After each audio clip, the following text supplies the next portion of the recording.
이제 오늘 2023년도 마지막 날이기도 하고 또 마지막 주일입니다. 주일 앞에 기도하심으로 밴쿠버 예수산길교 예배를 시작하도록 하겠습니다. 우리의 도움은 천지를 지으신 여호와의 이름에 있도다. 아멘. 거룩하신 하나님 아버지 감사합니다. 우리에게 귀한 은혜를 허락하시어서 지난 한 해 동안 주님 안에서 살게 하시고 주님의 이름을 부르는 백성으로 주님 앞에 서게 하시고 주님 그 은혜의 장중에 저를 붙드셔서 저를 지금까지 인도하여 주신 은혜 감사합니다. 아버지 하나님, 그것을 생각할 때마다 참 감사하고 주님 앞에서 기뻐합니다. 그 마음으로 주님 예배 드리오니 주여 우리 예배를 받아 주시옵소서. 우리 인생을 지금까지 이끌어 오신 주님께서 앞으로도 책임지며 주님께서 원하시는 삶으로 저를 인도하실 줄로 믿고 감사드리오며 주님께서 주신 이 귀한 시간 예배하며 주님께 영광 돌릴 수 있는 저희 모든 심령들 되도록 도와주옵소서. 성령님 함께하여 주옵소서. 예수님 이름으로 기도합나이다. 아멘. 다 같이 일어나서 찬양 드리겠습니다.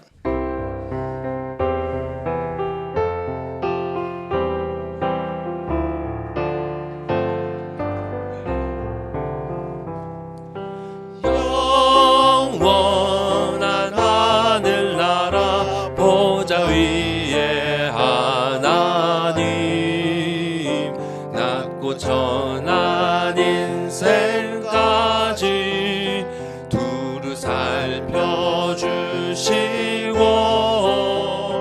동해하는 심령을 소생시켜 주시니 찬양을 받으소서. 영광의 주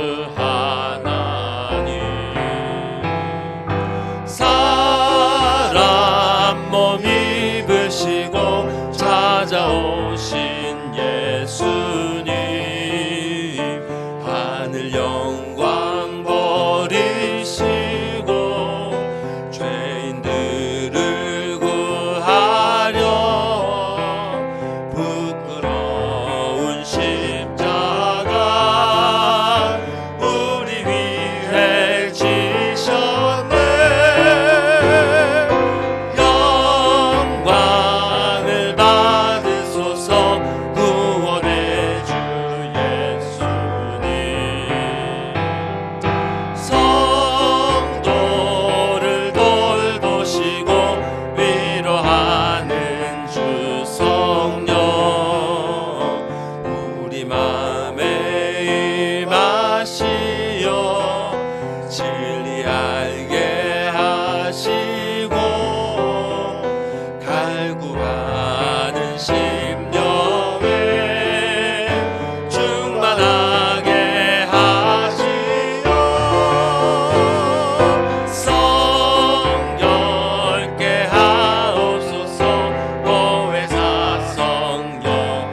갈구하는 심령에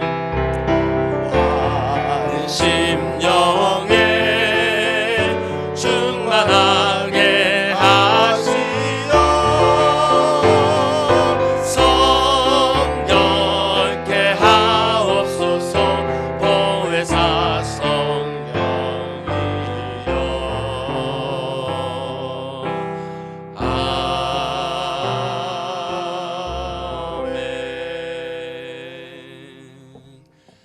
앉으셔서 찬양 이어가시겠습니다.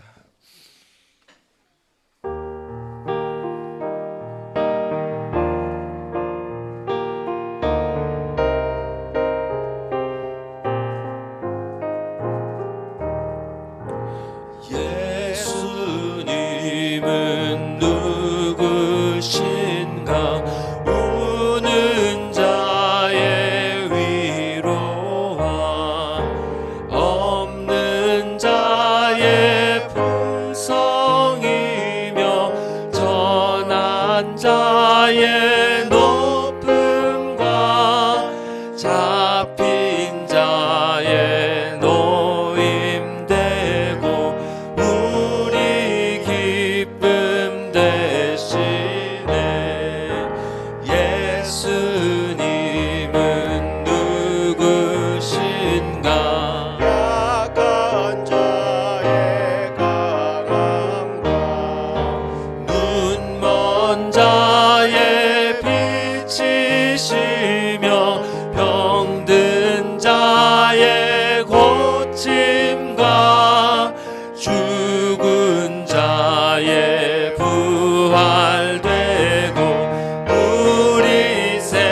생명 되시네.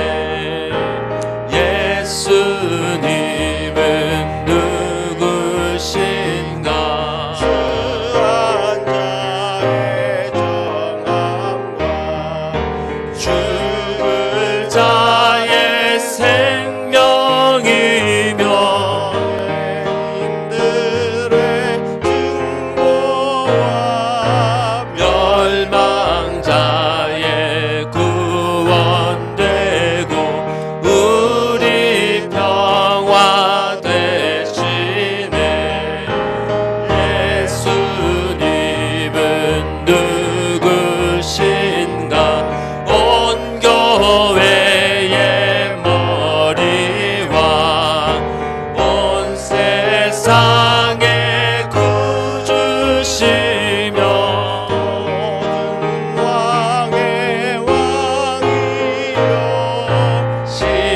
심판하실 주님 되고 우리 영광 되시. 예수님은 누구신가? 예수님은 누구 온 교회의 머리와 온 교회의 머리와 온 세상의 구주시며 모든 왕의 왕이요 심판하실 주님 되고 우리 영광 되. 심판하실 주님 되고 심판하실 주님 되고 우리 영광 되시네.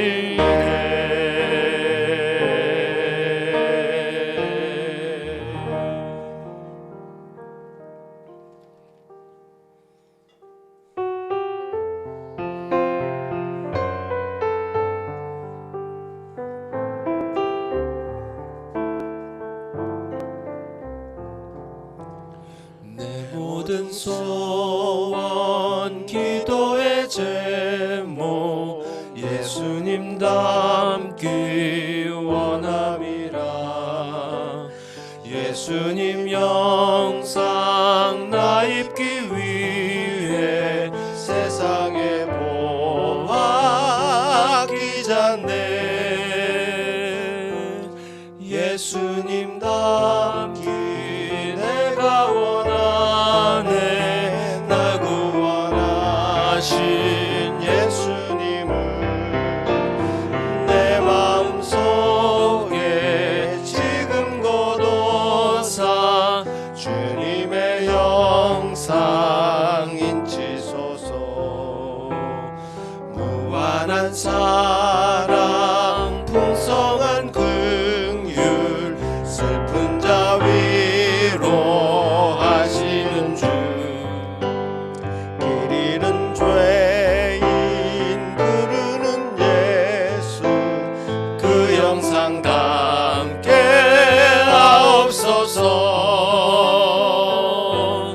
예수님 닮기 내가 원하네.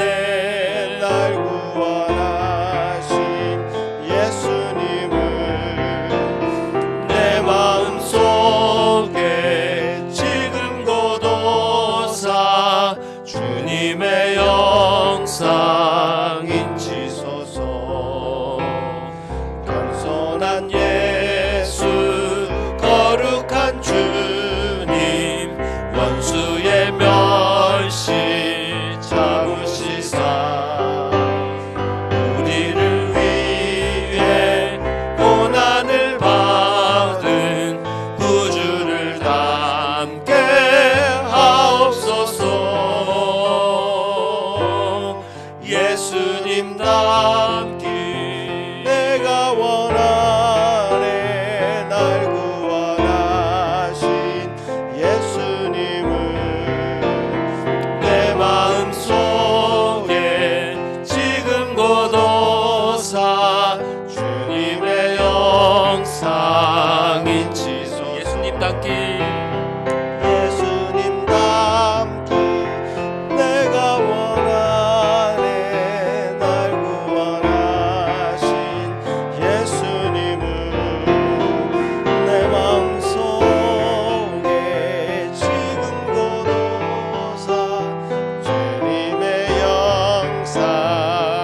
한 번 더 고백합시다. 예수님 닮기 예수님 닮기 내가 원하네. 날 구원하신 예수님을 내 마음속에 지금 거둬사 주님의 영상 인치소서.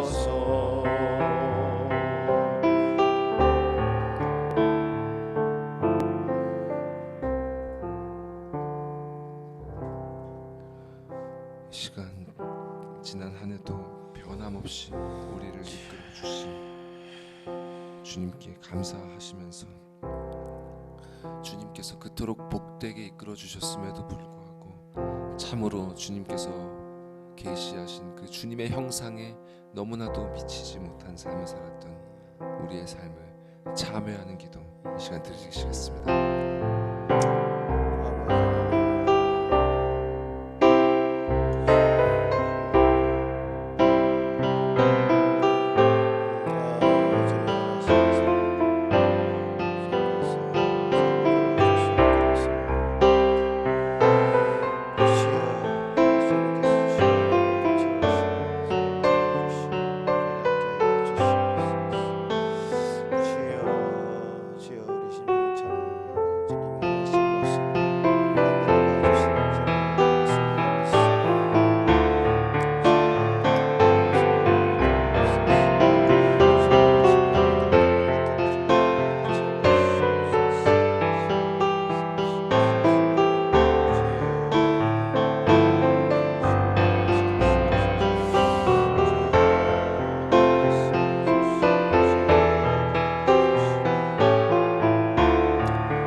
하늘에 계신 우리 아버지여, 이름이 거룩히 여김을 받으시오며 나라가 임하옵시며 뜻이 하늘에서 이루어진 것 같이 땅에서도 이루어지이다.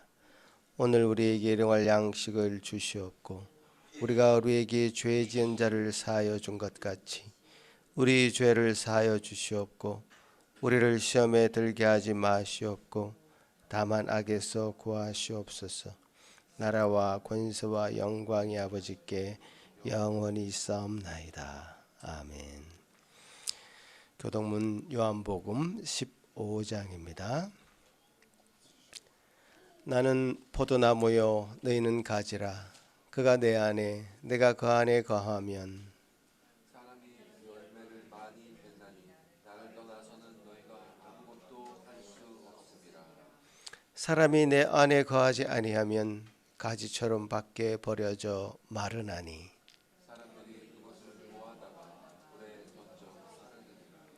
너희가 내 안에 거하고 내 말이 너희 안에 거하면 무엇이든지 원하는 대로 구하라. 너희가 열매를 많이 맺으면 내 아버지께서 영광을 받으실 것이요 아버지께서 나를 사랑하신 것 같이 나도 너희를 사랑하였으니 내가 아버지의 계명을 지켜 그의 사랑 안에 거하는 것 같이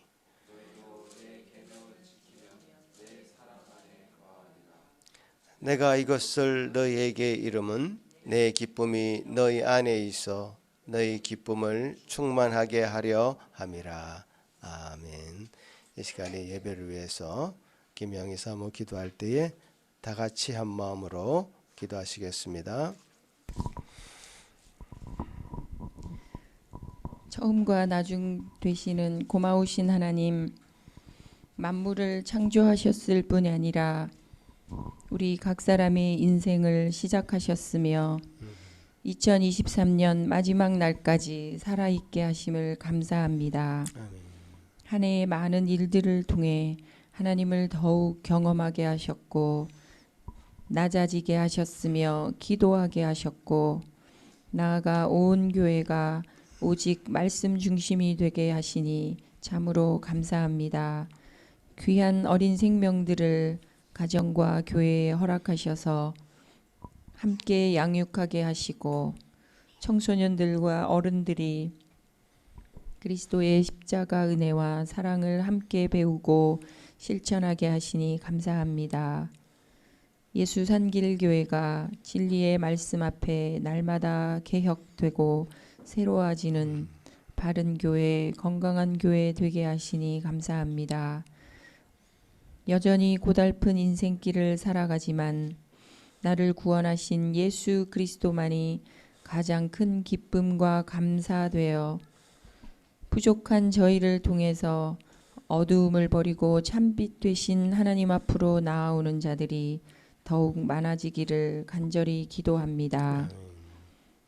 또한 온 성도가 믿는 도리를 굳게 잡아 교만과 게으름, 죄를 사랑하는 옛사람을 벗어버리고 말에나 일에나 예수님이 주인 되시기를 소원합니다. 한 해 동안 보이는 곳에서 보이지 않는 곳에서 섬기고 기도한 자들을 위로하시고 하늘의 풍성한 것, 땅에 기름진 것으로 저들의 필요를 채워 주시옵소서. 만물의 마지막이 가까워오는 이때에 영원한 것, 소중한 것에 시간과 물질과 마음을 들이게 하시며 사랑하고 섬기는 일에 최선을 다하는 새로운 한 해가 되기를 기도합니다.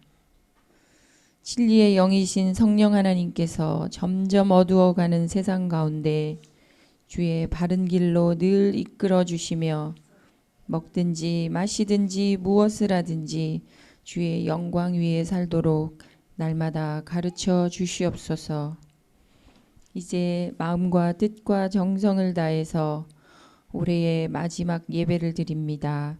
이 시간을 통해 각 성도의 삶이 다시 겸손해지며 그 무엇도 줄 수도 알 수도 없는 참 평안과 안식과 새 힘을 얻는 귀한 예배 되기를 기도합니다. 죄와 죽음을 이기시고 우리에게 새 생명 주시며 곧 다시 오실 예수 그리스도의 이름으로 감사하며 기도드립니다. 아멘.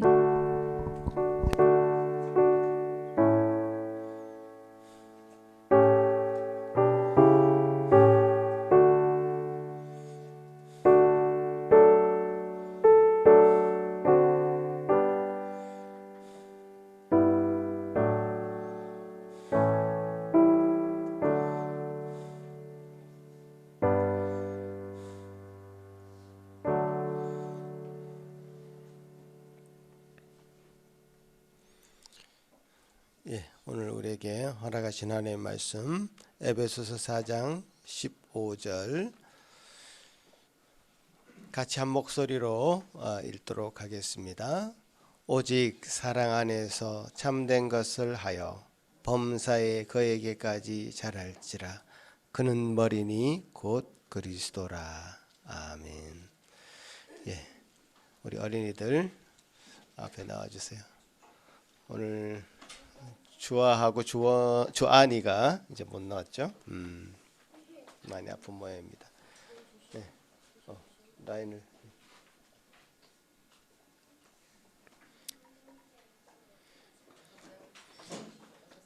우리 주아하고 주원이는 여기 보고 있습니까? 영상에서 손 한번 흔들어 주세요. 자, 같이 어린이들 암송을 합니까? 네, 둘만 하겠습니다. 시작.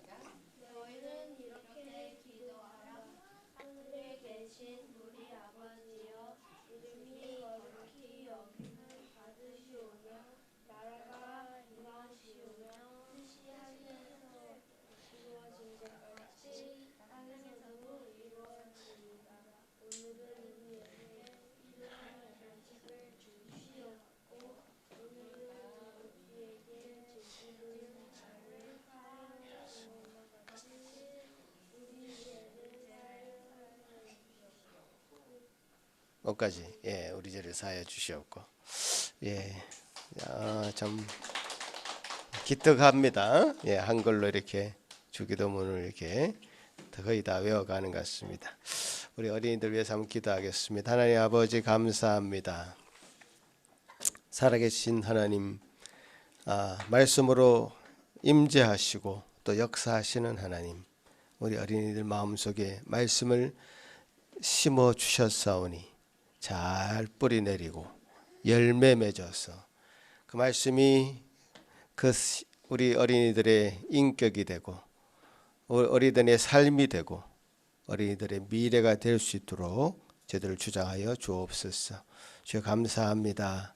우리 함께 기도하고 함께 어린이들 주님 앞에 잘 양육하기를 소망합니다. 주님께서 우리 모든 성도들에게도 동일한 마음으로 어린이들 돌볼 수 있도록 마음을 허락하여 주옵소서. 이 시간 말씀을 잘 또 배울 수 있는 시간 주셨사오니 가르치는 자와 또 가르침을 받는 우리 어린이들이 함께 기쁜 시간 되도록 도와주옵소서. 예수님 이름으로 기도합나이다. 아멘.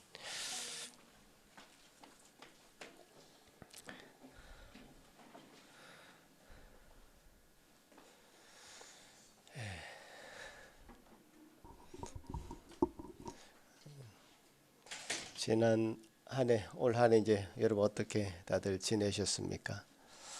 참 한 해 살아오시느라고 참 수고들 많이 하셨습니다.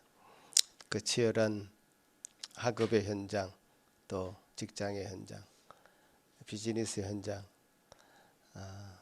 그 삶의 환경 가운데서 참 힘들게 어쩌면 버티면서 살아온 것 잘 알고 있습니다. 그런 가운데도 또 한 해 잘 또 보내게 하신 것 참 감사드리고 제가 지난 수련회 때 보니까 제 자녀들을 키우는 부모들 참 대단하다고 생각이 많이 들었고 또 정말 수고 많았다는 말씀 드리고 싶습니다. 여러분 잘 아시는 소통 전문 강사인 김창옥 씨가 이런 얘기를 하더라고요. 사람들의 생애를 보면 그 열정기가 있고 권태기가 있고 성숙기가 있다. 어떤 것을 열정적으로 할 때가 있고 또 그 열정이 좀 식어서 좀 권태를 느끼는 그런 시기가 있고 또 그것이 지나면 성숙의 단계에 이제 이르게 된다라는 거죠. 그 사람들은 두 가지 착각을 한다는 겁니다. 자기의 열정이 전혀 식지 않을 것이라는 착각을 첫 번째 하고 권태기가 찾아왔을 때 이 권태로운 시간, 뭘 해도 재미가 없는 그런 시간, 열정이 떨어진 그 느낌이 계속 갈 것 같다는 착각을 한다는 겁니다. 그런데 사실은 그 과정을 다 물이 흐르듯이 흘러가야만 우리 삶이 이렇게 성숙의 단계로 이렇게 나아간다는 것이죠. 자연의 이치가 그렇지 않습니까? 뜨거운 한여름의 햇빛을 잘 쬐고 그야말로 그 기간이 지나야지 벼가 노랗게 무르익어서 황금 들판을 이루는 것과 마찬가지죠.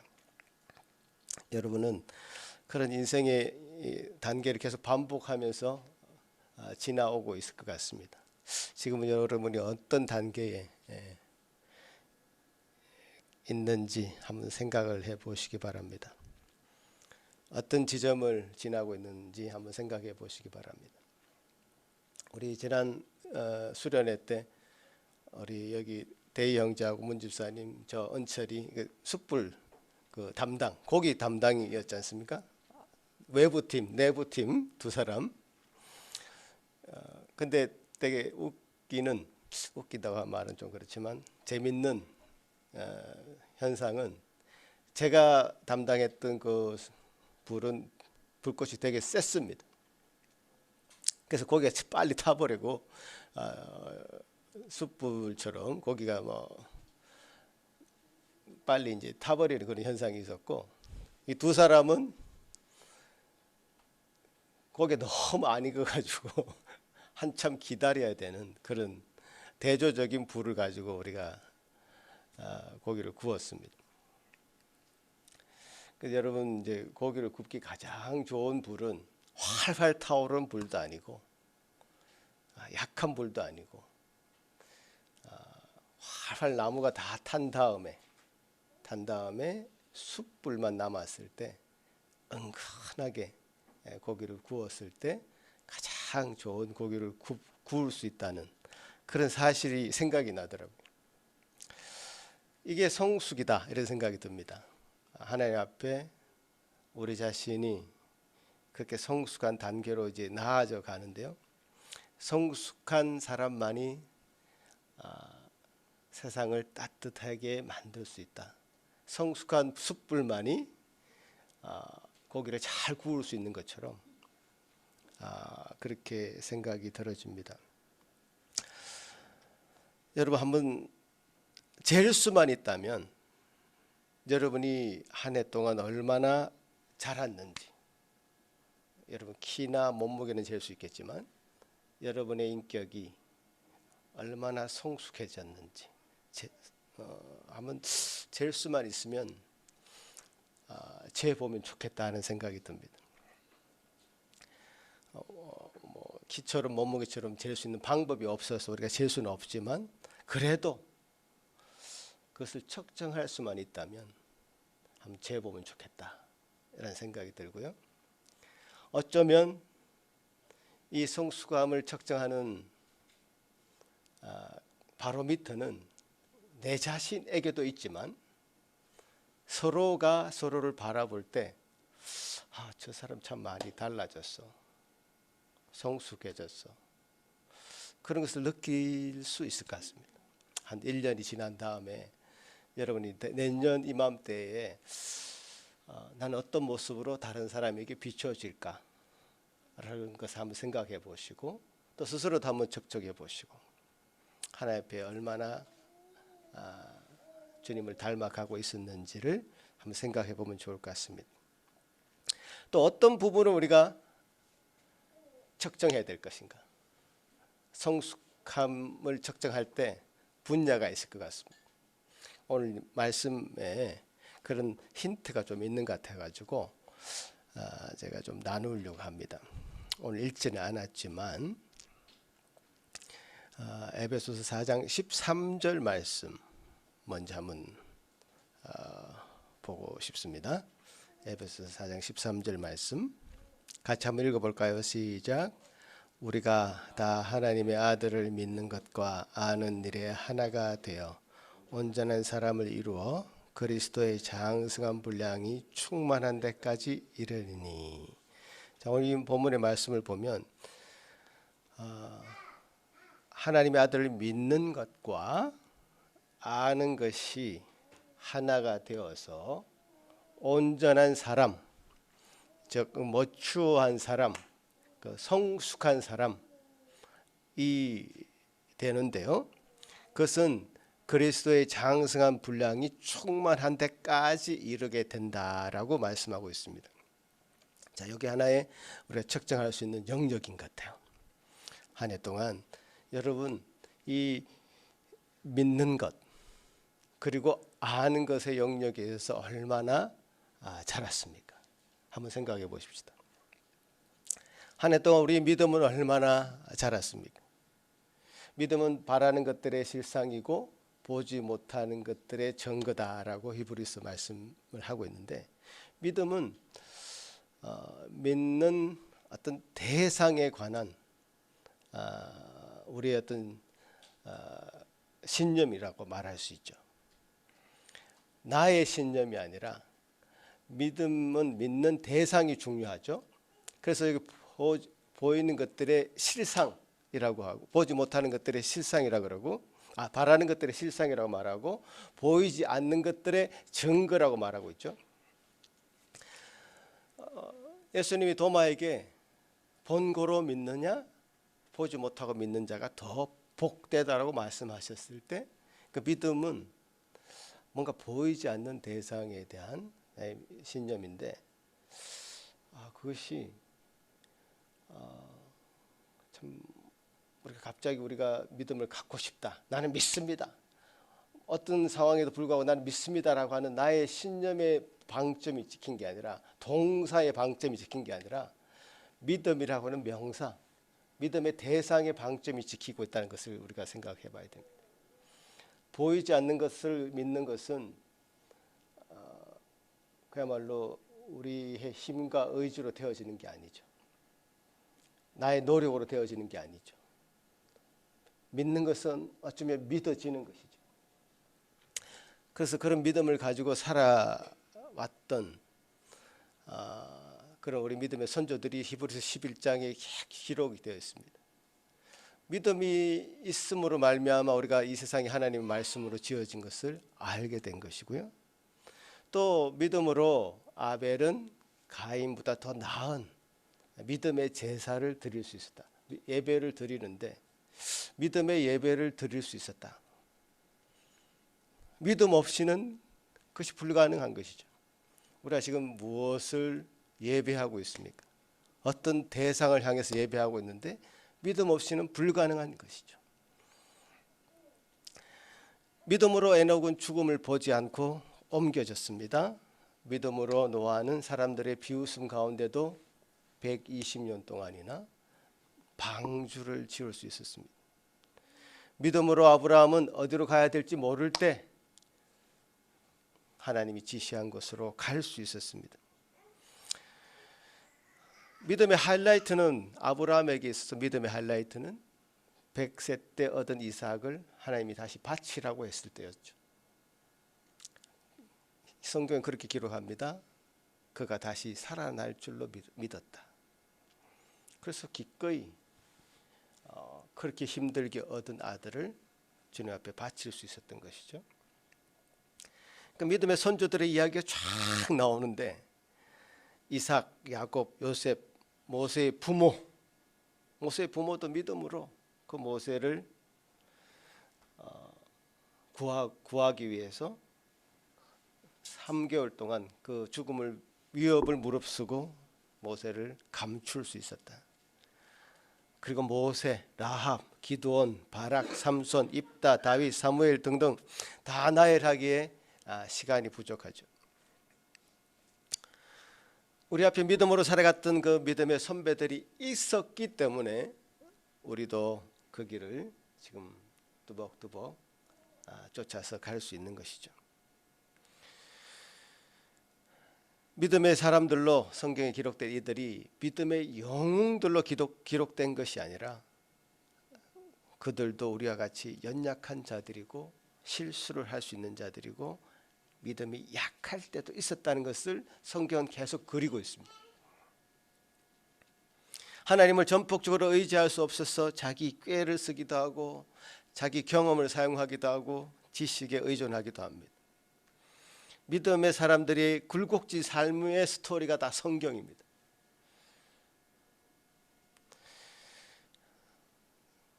그래서 우리는 이 성경을 읽으면서 위로를 얻을 수 있죠. 저들도 저렇게 굴곡진 삶을 살았구나. 업 앤 다운이 있었구나. 그러면서 믿음이 자라갔구나 라는 것을 발견하게 되는 것이죠.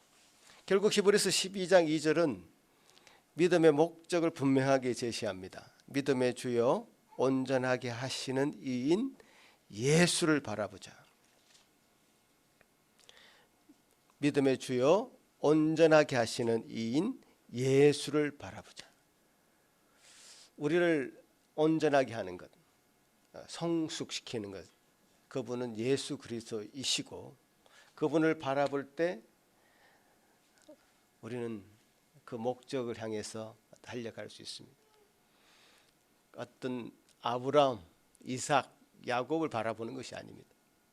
그 아브라함, 이삭, 야곱, 요셉 기록된 모든 믿음의 선배들이 실패한 그 길을 우리가 다시 가는 것이 아니라 예수 그리스도를 바라볼 때 우리도 똑같이 아브라함처럼 모세처럼 연약하고 굴곡진 삶을 살 수밖에 없지만 그 예수 그리스도를 바라볼 때 우리의 믿음도 그렇게 성장해가고 성숙해질 수 있다는 것을 배우게 되는 것이죠.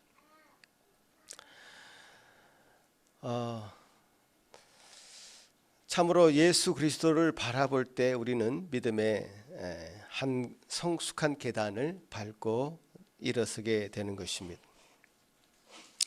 자, 이게 믿음의 측면이 그렇습니다. 그죠? 믿음은 다 설명하기는 어렵지만 어떤 대상이 분명히 존재하고 예수 그리스도시죠. 그 믿음의 대상에 대한 우리의 어떤 신뢰가 어떻게 쌓이는가? 성경에 기록된 믿음의 선배들이 걸어왔던 그 발자취를 볼 때 그것이 분명한 증거죠.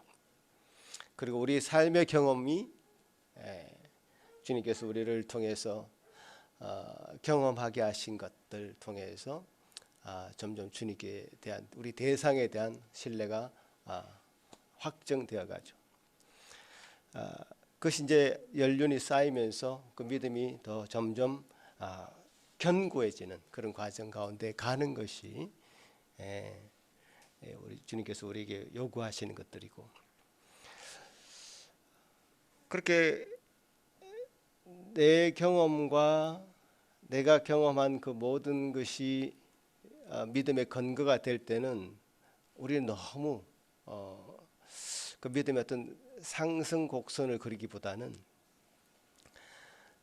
내 생각과 내 경험이 믿음의 대상이 되어 버렸을 때는 그것이 어느 날 갑자기 상승 곡선을 그리다가도 저 정말 절벽, 끝도 알 수 없는 그 절벽으로 떨어져 버릴 수밖에 없는, 실족할 수밖에 없는 그런 연약한 인간이 우리 자신이라는 것을 기억하고요. 믿음의 대상을 분명히 했을 때 우리가 결국 가야 될 방향은 예수 그리스도라는 것을 기억할 때 우리는 결코 실패하지 않는 믿음의 상승 곡선을 걸어갈 수 있을 것이다. 그렇게 생각하고 우리 자신의 지금의 상황이 끝이 아니라는 사실을 기억하면 좋을 것 같습니다. 그리고 이제 성숙한 사람이 되는 것은 오늘 본문의 말씀을 보니까 에베소서 4장 13절 말씀을 보니까 믿음 하나님의 아들을 믿는 것과 아는 일이 하나가 되어야만 한다. 그 믿는 것과 아는 것이 하나가 된다는 것이 무엇일까요?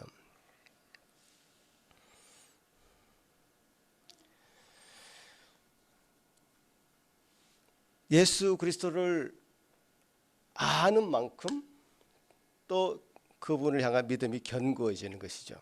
그 믿는 것은 터와 같은 것이고요, 아는 것은 건물과도 같은 것입니다. 믿는 것이라는 큰 터 위에 아는 것을 세워야 되는 것이죠. 만약에 아는 것이 세워지지 않으면 터만 닿고 건물이 없는 빈 터와 같을 것입니다. 결국 거기는 잡초만 무성할 것입니다. 믿음은 가치라고 할 수 있죠. 우리가 가야 될, 바라봐야 될 대상이고 밸류죠. 어떤 밸류를 향해서 우리가 가고 있습니다. 그 밸류가 되는 그 대상이 없으면 우리의 믿음은 헛것이죠. 가치라고 할 수 있는데, 아는 것은 팩트입니다. 사실입니다. 우리가 가지고 있는 믿음에 대한 가치와 우리의 지식이 일치될 때 그 사람의 삶이 온전하게 더 견고하게 세워질 수 있습니다. 하나님, 그리고 그분이 만드신 이 창조물, 또 그분의 전지전능하신 힘으로 이끌어 가시는 하나님의 역사라고 하는 이 세 기둥이 있다고 칩시다.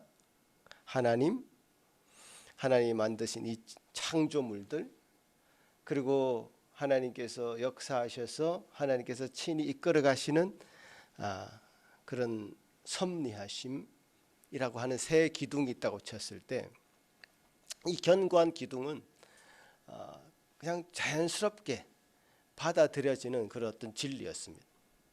타당성 있게 받아들였어요. 하나님의 백성들 가운데 타당성 있게 받아들여졌었는데 어느 날 이게 갑자기는 아닐 것입니다만은 서서히 인간의 가지고 있는 지식, 어떤 이성이라고 하는 것이 더 우위에 있으면서 이 믿음과 지식이 분열되는 현상을 경험하기 시작합니다. 이성주의, 과학주의가 등장하면서 믿음과 일치되지 않는 지식이 점점점 힘을 갖기 시작했습니다. 그동안 당연하게 받아들였던 하나님, 성경, 또 삼위일체 하나님에 대해서 의심하기 시작하고 이제는 이성이 그 믿음 위에 우뚝 서가지고 알량한 지식으로 신앙을 조롱하는, 믿음을 조롱하는 지경에까지 이르게 되는 것이죠. 그래서 이제 지금은 거의 지식이 믿음 위에 군림하고 있습니다. 신앙을 가진 자는 미신을 섬기는 그 어떤 사람들의 부류에 속한 미개한 사람들이라고 조롱을 받고 있는 것이죠. 이런 조롱은 세상의 그 어떤 세력으로부터 끊임없이 반복적으로 일어나고 있습니다. 예를 들면 우리가 코로나를 경험했잖아요. 그 세상 사람들이 주목했던 것이 어떤 것이냐 하면 코로나가 시작됐을 때 신천지라고 하는 이단이 그 방역법을 무시하고 집단적으로 모여 있었던 일이 있었죠. 사람들이 많이 그것에 대해서 공격하고 주목했습니다. 그러면서 어떤 흰 양복을 입은 그 노인 한 사람을 주목하는데 어눌하게 말을 하고, 그런데 그 사람은 스스로 자기를 메시아라고 그러고, 도저히 이런 이성적으로 합당하지 않은 그런 사람이 매스컴을 타면서 그것이 기독교와 한 묶음이 되면서 같이 조롱을 받았던 기억이 있습니다. 여러분 원래를 한번 되짚어 보시면 원래 하이라이트가 되는, 원래를 장식한 뉴스를 여러분 꼽으라면 어떤 뉴스를 꼽겠습니까? 기독교적으로 보면 나는 신이다라고 방송했던 그것일 것입니다. 정명석이라고 하는 교주가 성폭행한 수많은 사람들이 정인으로 나서면서 이 종교는 또 한 번 세상 사람들의 가십거리가 되고 조롱거리가 되어 버렸습니다. 초대교회 시대에는요, 로마가 신앙인들을 무력으로 박해하고 죽였다면 오늘날은 공공연한 신체적인 가학행위로 박해하는 것이 아니라 조롱이 박해이고 핍박입니다. 목숨을 빼앗는 것으로는 우리의 신앙을 파괴할 수 없다는 것을 저들이 알은 것이죠. 순교의 피를 흘리게 되면 그 피는 또 피를 부르면서 더 굳건한 신앙 공동체가 되어갑니다. 이것이 이제 순교의 역사를 경험한 우리 기독교의 역사의 교훈이죠. 그러나 오늘날 박해는요, 신앙인들이 이단에 빠진 광신자처럼 취급받으면서 뭔가 부족한 사람, 이런 취급을 당한다는 사실이죠. 이성적으로 타당하지 않은 사람, 아주 교묘한 사탄의 유혹입니다. 점점 믿음에서 그러면서 멀어져 가는 사람들이 많아지고 있는 것이 사실입니다. 그래서 바른 믿음과 바른 지식의 기반 위에서 하나님을 발견하지 않으면 우리는 이만이나 정명석 같은 이에게 우리 영혼을 빼앗길 수밖에 없는 것이죠. 그 이단들에서는 그들이 말하는 진리에 들어가면 들어갈수록 우리는 온전해지기는커녕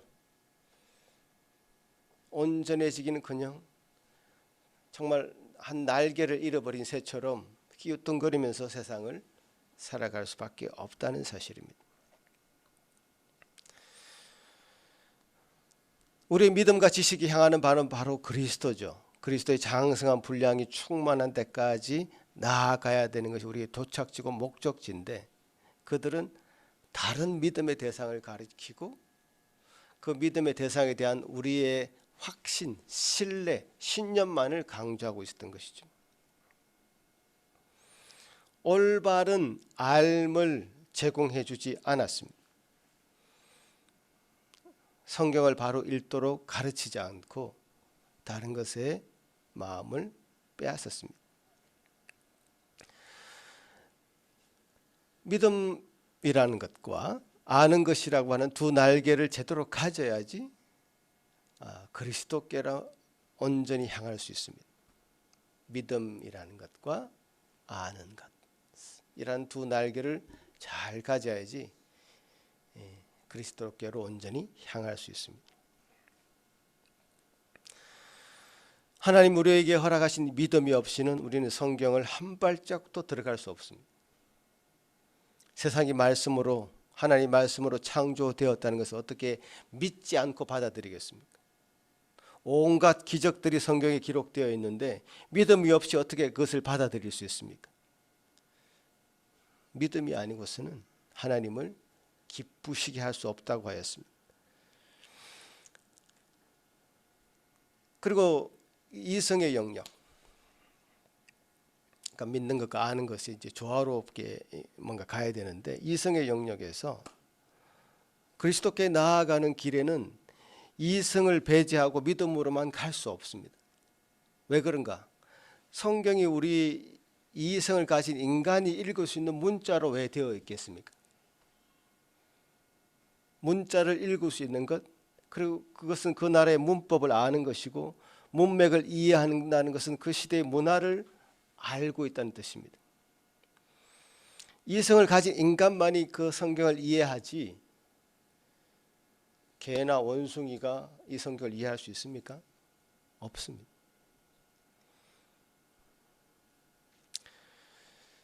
내가 얼마나 성경을 이해하느냐, 그래서 그 성경을 이해하느냐에 따라서 그 믿음이 지탱될 수 있다는 사실이죠. 이 두 가지가 굉장히 조화롭게 이루어가야 되는데요. 믿는 것과 아는 것. 오늘 본문의 말씀처럼 믿음은 지식에 앞서 있습니다.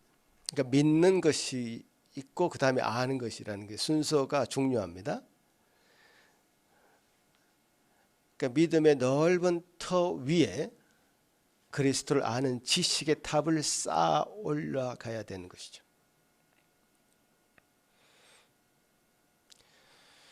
이런 신앙과 이성의 조화, 믿음과 지식의 조화가 있는 자에게는 어린 아이와 같이 절대로 머물러 있지 않는다. 어린 아이와 같이 유치한 상태에 머물러 있지 않고 자라가게 된다라는 것이죠. 어린아이의 신앙의 특징은 쉽게 사단의 속임수에 넘어가고 간사한 유혹에 빠지게 됩니다. 온갖 세상의 유혹과 풍조에 밀려 이리저리 흔들리게 됩니다. 이 사람이 말하면 이리로 우르르, 저 사람이 말하면 저리로 우르르, 바람에 밀려 배가 떠다니듯이 이리저리 세상의 풍조에 떠밀려서 흔들리는 사람, 그 사람이 어린아이의 신앙을 가진 자다라고 성경은 말하고 있습니다. 야고보서는 이렇게까지 심각하게 얘기합니다. 내가 하나님은 한 분인 줄로 믿느냐? 잘하는도다. 귀신들도 믿고 떠느니라. 정말 우리가 구원받는 바른 믿음 위에 서 있다면 그 믿음은 그리스도를 아는 일에서 확정하고 그리스도를 알아감으로써 그 믿음이 증거되고 그래서 열매가 맺어지는 그런 단계로 나아가게 되는 것입니다. 이 어린아이처럼 흔들리는 그런 요동치는 그런 삶을 사는 것이 아니라 믿음으로 분명한 삶의 열매가 나타나는 그런 삶으로 나아가게 된다는 것이죠.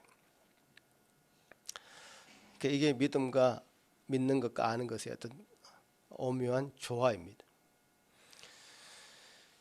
우리가 절대적으로 믿어야 될 것입니다. 그리고 그 믿음의 대상이 누구인지 분명히 알아야 될 것입니다. 그래서 그리스도인들이 정말 저 사람들은 자기 이성도 없고 맹목적인 그런 신앙하는 어떤 집단이라고 하는 그 인식을 이 세상 사람들에게 지워버려야 됩니다. 지워버릴 수 있도록 우리가 보여줘야 됩니다. 참 믿음이 있으면서도 참 이성적인 이 두 가지가 공존할 수 있다는 사실을 알려줘야 됩니다. 성경을 읽으면서 여러분 어떤 생각을 하십니까? 성경은 굉장히 다양한 언어로 이제 번역이 돼 있죠.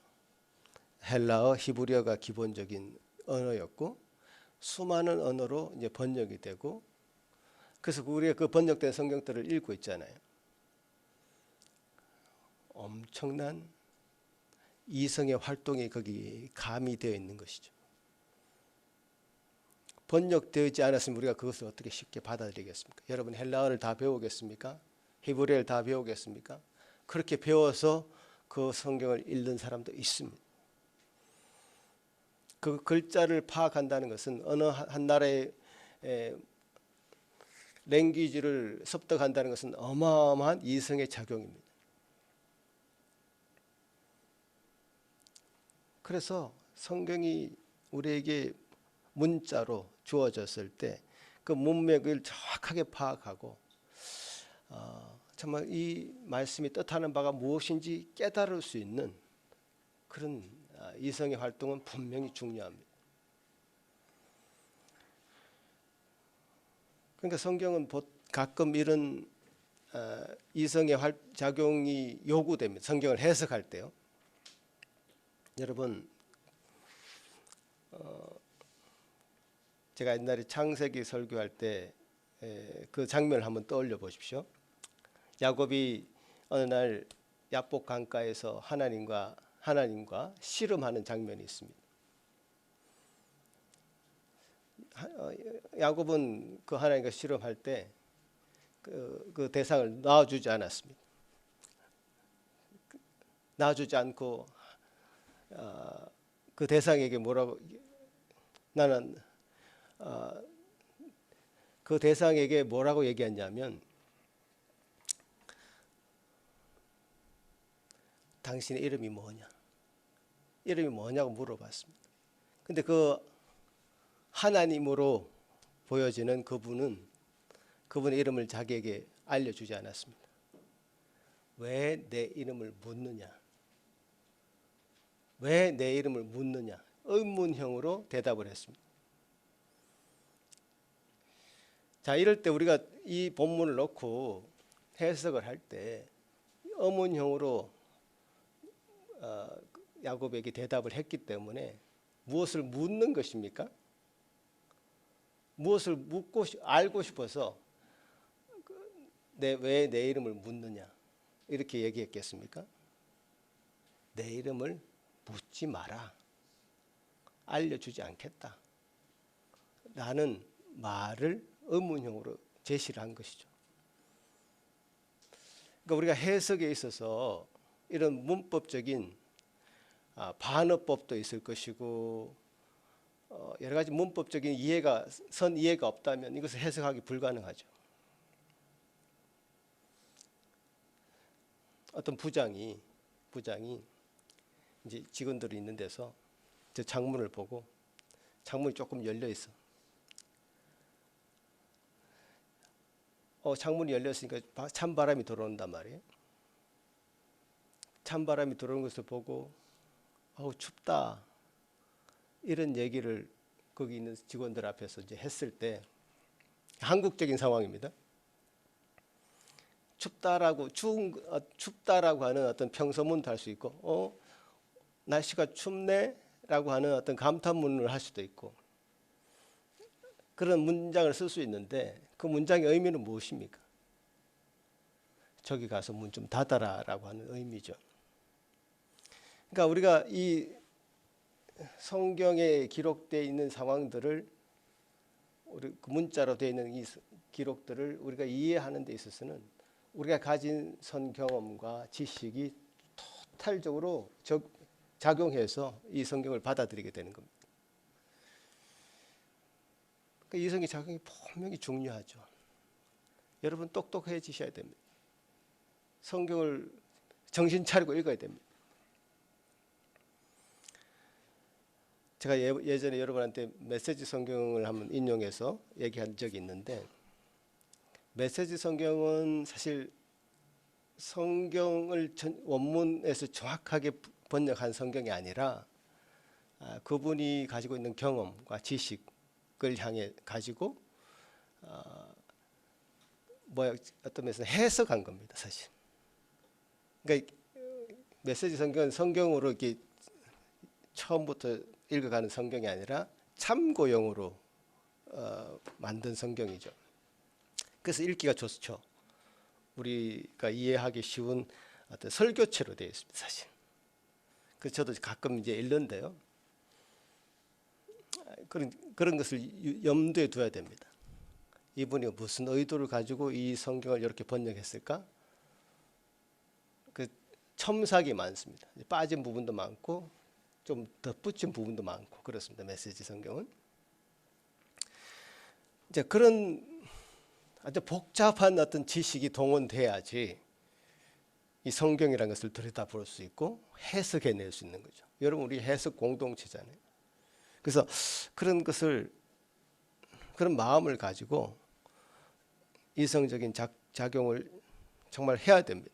배워야 됩니다. 문법도 배워야 되고 문맥도 배워야 됩니다.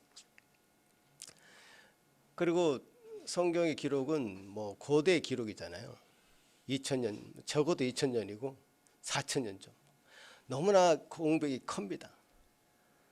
그래서 어떤 얘기를 할 때 어떤 사람이 성경 통독하는데 이런 질문을 했다 하더라고요. 창세기 읽다 보면 네피림이 나옵니다. 네피림. 창세기 6장 정도에 나올 겁니다, 아마. 성경 통독을 하는데 자꾸 의문이 생기니까 목사님한테 물어봤다는 거예요. 이 네피림이 도대체 뭡니까? 그 통독하는 분은 이제 이런 질문이 들어오니까 이제 빨리 통독을 해야 되는데, 그건 중요한 게 아닙니다. 성경은 성경으로 풀어지게 되는데 네피림이라고 대한 얘기는 성경에 그렇게 많이 기록되어 있지 않기 때문에 그냥 이렇게 넘어가십시오. 이렇게 했다는 거죠. 자, 그러면 우리가 성경을 읽어가는데 이런 듣도 보도 못한 한 단어가 나왔고, 이 네피림이라는 것은 분명히 존재한 어떤 민족이었을 것 같은데 이것이 잘 이해되지 않고 그냥 슥 넘어갔을 때 뭐 성경 물론 읽을 수는 있겠죠.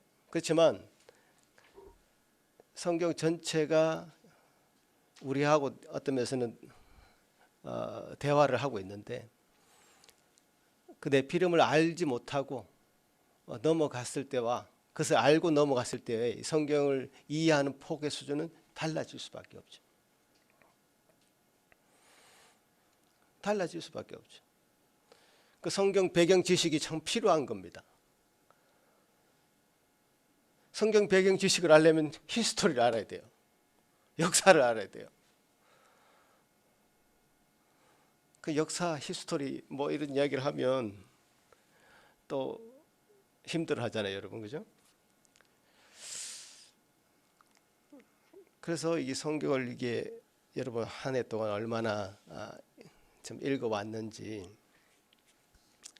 잘 모르겠습니다. 근데 지금 성경 읽고자 하는 열망이 더 커진 것은 사실입니다, 여러분에게. 제가 여러분에게 그것이 보입니다. 이게 커진 열망 좋습니다.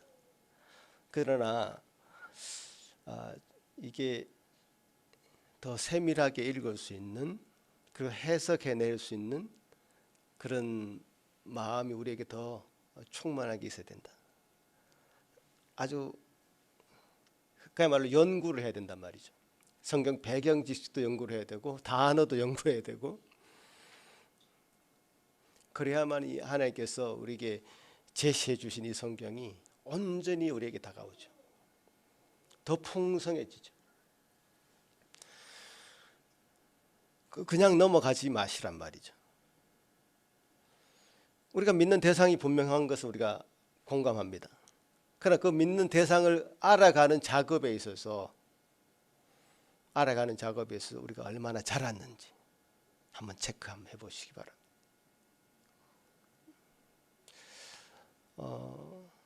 저런 이단 사입이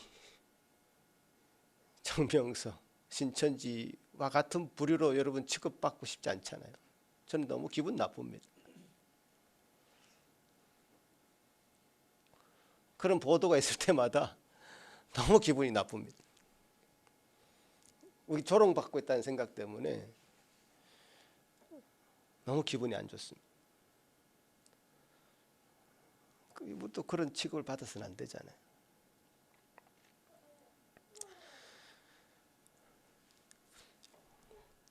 예, 두 번째로 넘어가겠습니다. 예, 두 번째로 넘어가는데 오늘 두 번째는 15절 말씀, 오늘 본문 말씀이죠. 같이 한번 읽어볼까요? 시작.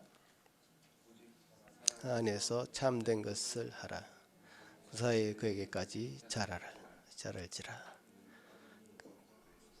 예, 그는 곧 그리스도시다. 범사에 그에게까지 자라야 되는데 그는 곧 그리스도다. 이런 말씀이시죠. 사랑 안에서 참된 것을 하라.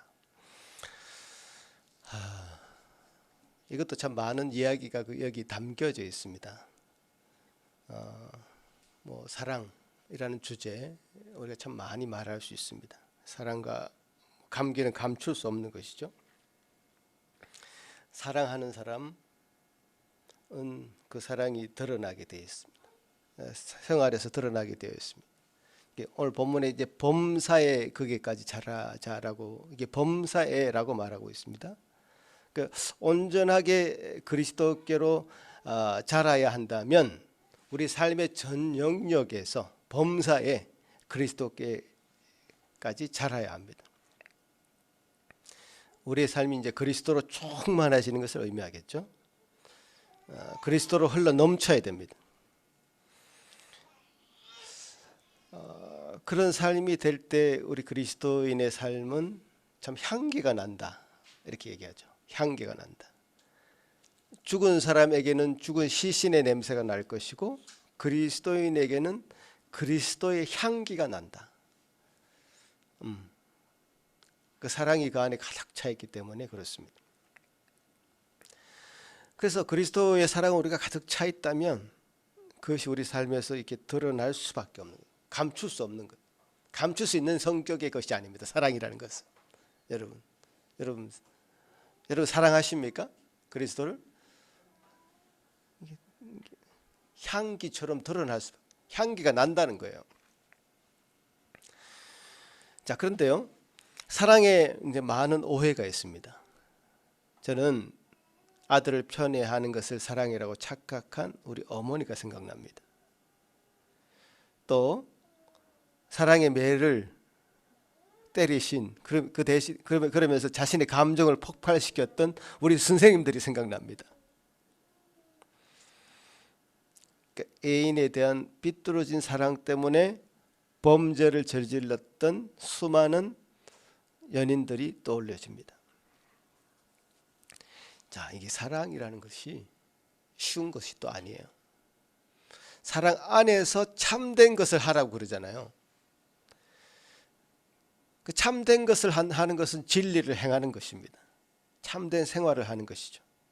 진리는 거짓과 동행할 수 없죠. 진리는 빛인데요. 어떻게 어두움과 진리가 함께 있습니까?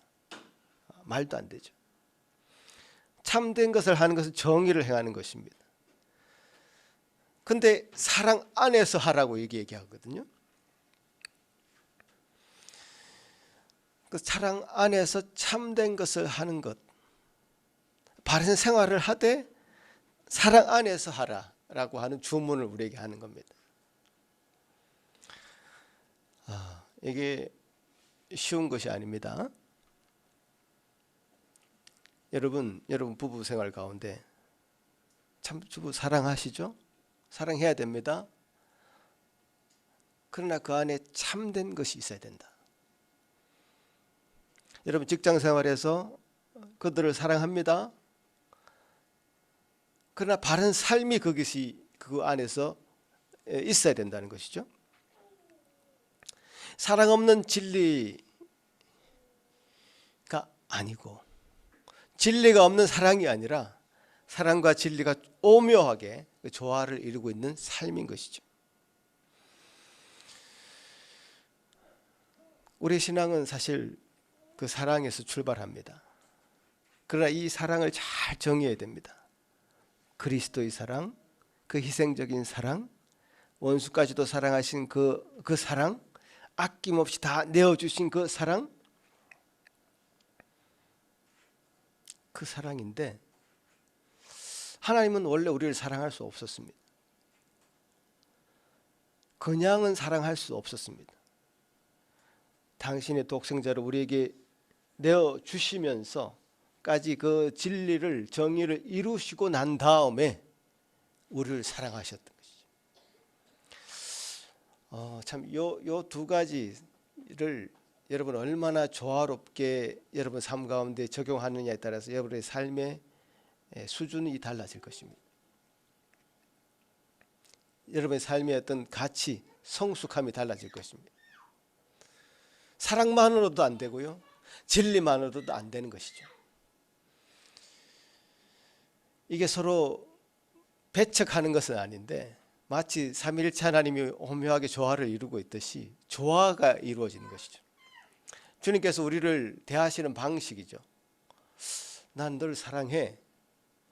그러나 그냥은 안 돼.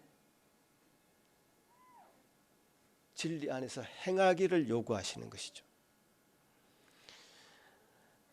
진리만 얘기하셨다면 우리는 다 죽었습니다. 지금 이 세상에 우리는 없는 존재입니다.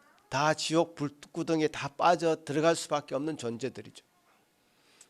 그러나 그 진리가 사랑 안에서 행해졌기 때문에 우리를 이렇게 건지셨고, 우리를 사랑 안에서 우리를 건지셨고, 그 주님의 자녀로 삼아 주셨고, 주님의 백성으로 살아갈 수 있도록 하시고 교회를 이루어가게 하신 것이죠. 이것은 우리 삶 가운데 굉장히 여러분 관계 속에서 그대로 적용할 수 있는 하나님의 방식입니다. 하나님이 우리를 커뮤니케이션 하는 방식이 이렇다면 우리도 그렇게 해야죠. 하나님이 우리를 사랑하셔. 하지만 그냥 사랑하시는 것은 아니야. 그냥 사랑할 수 없는 존재야. 어떤 대가를 치러서 그 사랑의 관계를 이루셨어. 하나님 우리를 대하시는 방식이란 말이에요. 그럼 우리도 마찬가지죠. 저 사람이, 그러니까 우리 남편이, 혹은 우리 아내가, 난 우리 아내를 사랑하는데 저렇게 행동하는 것을 그냥 두고 볼 수는 없어. 사랑의 진심 어린 조언을 하게 되죠. 우리 성도들이 정말 저 자매를, 형제를 정말 사랑해. 원수까지도 사랑하라고 말씀하셨는데 어떻게 사랑하지 않을 수 있을까? 사랑해. 그러나 참된 것을 하는 측면에서 정말 이 말은 하고 싶어. 그래서 그 말이 한마디 이제 나오는 것이죠. 조언이 될 수도 있고 격려가 될 수도 있고 권면이 될 수도 있고 하는 그 한마디가 나오는 것이죠.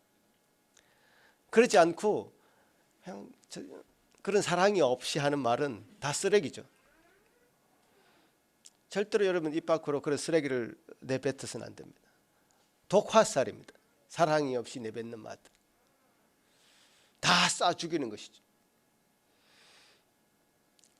정말 사랑이 풍성한 그런 마음으로 참된 것을 이루기 위해서 내뱉는 그 한마디, 그 한마디야말로 부부관계를 살리는 것이고, 또 여러분 우리 교회 여러분 성도 지체 간의 관계를 살리는 말이고, 그 커뮤니케이션을 통해서 이 공동체를 유지시켜 나가실 것입니다. 하나님이 우리를 그렇게 대하셨기 때문에 우리도 그 어렵지만 이 일을 우리도 행해야 됩니다. 여러분, 요한복음 13장 34절 35절은 이렇게까지 얘기하십니다. 새 계명을 너희에게 주노니 서로 사랑하라. 내가 너희를 사랑한 것 같이 너희도 서로 사랑하라. 너희가 서로 사랑하면 이로써 모든 사람이 너희가 내 제자인 줄 알리라. 이렇게까지 얘기합니다. 사랑하는 것을 통해서 제자인 것이 증명되고 드러난다. 이것이 새 계명이라고까지 얘기하십니다. 이것은 우리에게 주시는 새 계명입니다. 서로 사랑하시되 참된 생활을 하게 만드는 힘을 주는 사랑을 하라는 말씀입니다.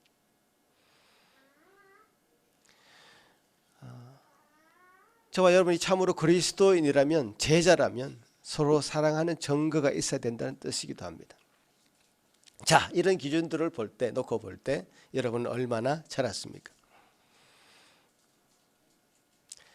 키를 재는 것처럼, 몸무게를 재는 것처럼 측정할 수는 없지만 그리스도 안에 있으면 우리는 자기도 모르게 자랐을 것입니다. 그렇게 자라게 된다고 저는 믿습니다. 여러분도 그걸 믿으시죠? 아까 초두에 말씀드린 것처럼 우리 자신이 느끼는 것보다 다른 사람이 그 사람을 바라볼 때 더 잘 느끼고 측정할 수 있을 것 같습니다. 저 형제를 볼 때 정말 많이 성숙해졌어. 정말 잘한 것 같아. 저는 이번 수련회 때 그런 걸 몇 번 경험했습니다. 참 잘 자랐다. 잘 성숙해졌다. 제가 그냥 하는 말씀이 아니라 증거가 좀 있습니다. 몇 가지 증거인데요. 하나님을 사랑하는 자는 그 말씀을 사랑하게 되어 있는데요. 여러분 안에 그런 생각들이 더 많이 생긴 것 같아. 정말 잘하고 있구나 라는 생각을 첫 번째로 하게 됩니다. 서로를 사랑하는 증거들이 많이 보입니다. 제가 볼 때 서로를 위해서 기도하고 격려하는 모습을 제가 많이 목격했습니다. 그것이 사랑이 없다면 불가능한 것이고 참된 것을 해야 된다고 하는 진리를 추구하는 일이 우리 마음에 우선순위에 있지 않으면 불가능한 일이죠.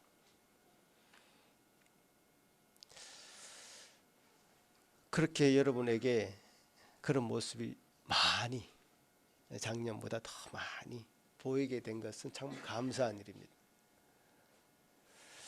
앞으로 1년 이제 내년 이맘때 한 해를 마감하면서 또 어떤 자라남, 어떤 성숙함이 있을지 한번 기대를 해보게 됩니다.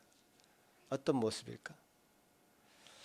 우리가 수련회 때 8가지 항목을 쭉 놓고 우리 교회를 한번 점검해보는 시간이 있었는데 어떤 풍성함이 각 영역에게 나타났을까 기대하게 됩니다. 얼마나 많이 우리는 더 가족처럼 되었을까? 얼마나 우리는 더 환대하고 얼마나 서로 돌보고 서로 섬기고 복음이 우리 안에 있다면 그 복음은 사랑을 감출 수 없는 것처럼 복음도 감출 수 없는 것인데 얼마나 많은 사람들을 전도하고 또 다른 교회를 향해서 파송할 수 있는가? 이제 그런 모습들이 그런 열매들이 맺혀질 것을 기대하는 마음을 갖게 됩니다.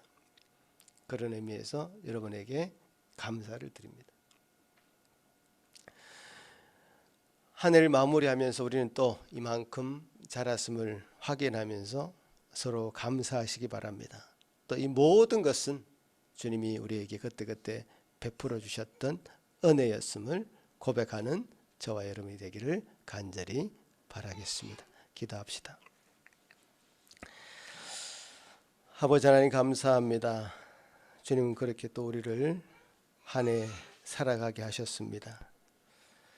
참 그냥 그렇게 살아온 한 해가 아니었고 이 모양 저 모양 저희들을 치열하게 삶의 현장 속에서 살게 하셨다가 이렇게 주님이 원하시는 사람으로 점점 성숙해져가는 증거들을 우리 속에서 또 서로에게 발견하게 하시니 감사합니다. 아직 부족한 것이 있지만 아직도 굴곡진 삶이 우리 삶 가운데 있지만 결국 그리스도의 장성한 분량에까지 참 그리스도 예수에게까지 자랄 수 있는 그런 소망을 저에게 주셨으니 감사를 드립니다. 아버지 하나님, 다음 한 해가 지나고 또 마지막 예배가 될 때 우리 자신을 다시 한번 그려보기를 소망합니다. 얼만큼 자랐을까?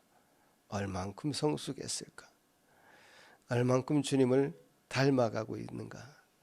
나는 얼만큼 주님이 원하시는 삶을 살고 있는가? 내 모습 속에 하나님의 형상은 얼마나 이루어졌을까? 생각해보며 우리 자신을 돌아볼 수 있는 귀한 한 해가 될 수 있도록 주님 주장하여 주옵소서. 감사합니다. 우리에게 주신 귀한 은혜 감사하고 예수님 이름으로 기도합나이다. 아멘. 사도신경으로 우리의 신앙을 고백하겠습니다.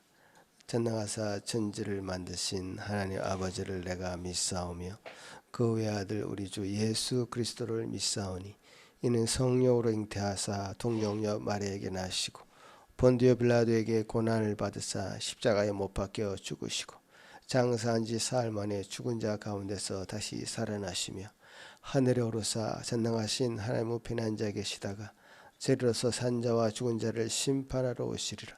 성령을 믿사오며 거룩한 공예와 성도가 서로 교통하는 것과 죄를 사하여 주시는 것과 몸이 다시 사는 것과 영원히 사는 것을 믿사옵나이다. 아멘. 주신 말씀 기억하시면서 또 한 해 동안 허락해 주신 은혜를 생각하면서 다 같이 일어나서 찬양 드리겠습니다.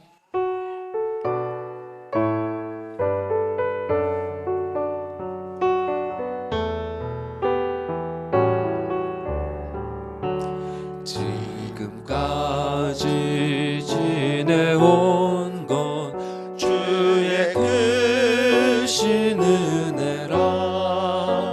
한이 없는 주의 사랑 어찌 이루 말하랴.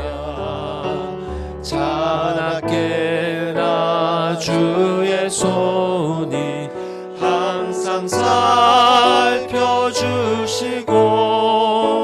모든 일을 주 안에서 형통하게 하시네. 몸도 맘도 연약하나 세임받아 살았네. 물부르시우시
아버지 하나님 감사합니다.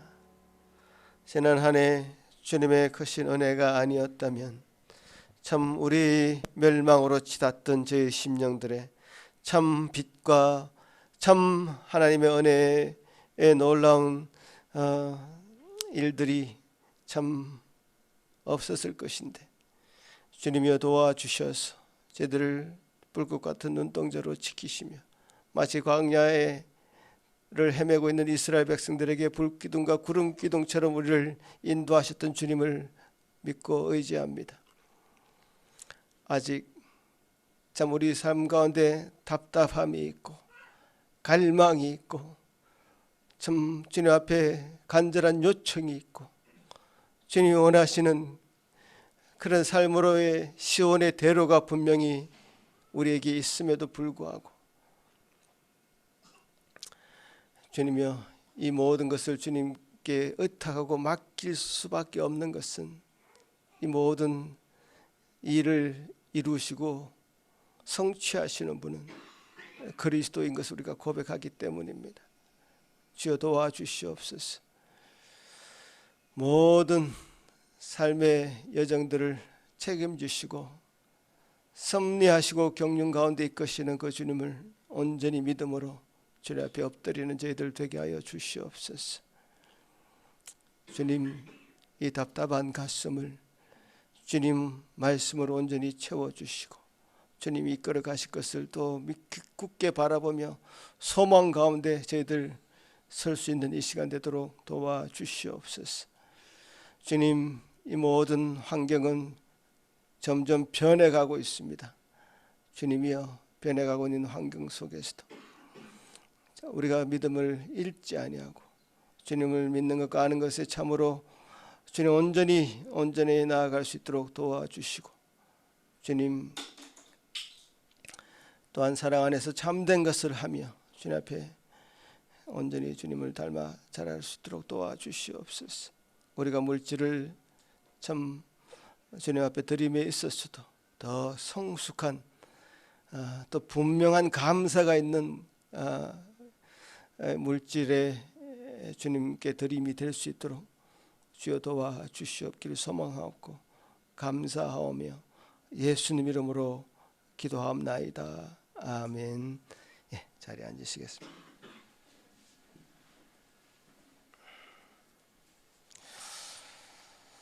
예, 한 해의 마지막 날 또 주일이 되어서 우리 자신을 한번 점검해 볼 수 있는 그런 말씀들을 나누었습니다. 평생 우리는 배워야 되고 평생 자라야 됩니다. 그래서 배우면 끝이 없고 자라면도 끝이 없습니다. 우리가 영화롭게 되는 그날까지 이것은 계속 정진해 가야 되는 그런 말씀인 것 같습니다. 누구도 완전하다고 할 수 없죠. 지금 온전하다는 말이 완전하다는 말로 여러분 해석해서는 안 됩니다. mature, 성숙하다 이렇게 해석해야 되는데요. 완전해질 수는 없습니다. 그래서 자기가 완전한 것처럼 행세할 필요도 없습니다. 늘 부족하다는 인식을 하고 겸손하게 또 한 해를 살아간다면 다른 사람이 보기에 저 사람은 참 작년보다 더 훌륭해졌어, 좋아져서라고 또 말할 수 있는 그런 그 어떤 분이 되어 있을 것이다. 저는 그렇게 믿어 의심치 않습니다. 그런 저와 여러분이 다 되기를 바라겠습니다. 기도하겠습니다. 이제는 우리 주 예수 그리스도 크신 은혜와 하나님 아버지의 극진하신 사랑하심과 성령 하나님의 위로하심과 교통하심이 참으로 우리를 온전히 성숙한 사람으로 그리스도께까지 자랄 수 있는 자라도록 이끄시는 또 그런 이끄심을 간절히 구하는 여기 머릿속에 모든 성도들 위해 그 가정 위해 지금부터 영원토록 함께 있을지어다. 아멘.